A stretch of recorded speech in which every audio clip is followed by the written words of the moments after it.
بھوانا کے علاقے میں دریائے چناب میں اونچے درجے کی سیلابی صورتحال نے کئی آبادیوں کو متاثر کر دیا ہے۔ انتظامیہ نے ہائی الرٹ جاری کر دیا اور تمام محکمے متحرک ہو چکے ہیں۔ اسی حوالے سے مزید اپڈیٹ کریں گے ناصر علی۔ جی ناصر بتائیے گا۔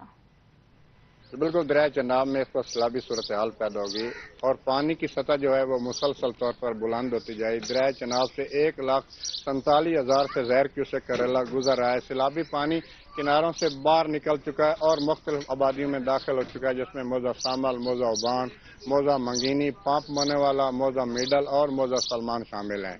اور اگر بات کی جائے موزہ سامل کے مکینوں کی تو ان کو کی پریشانی میں اضافہ ہو گیا ہے اور باندھ ٹوٹنے کا بھی خدشہ پیدا ہو گیا ہے۔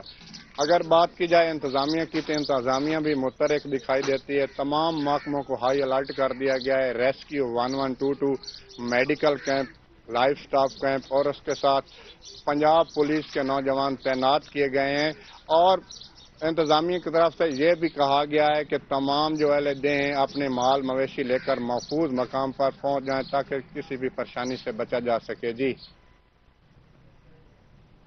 ناظرین، گیمبر لائرز فارم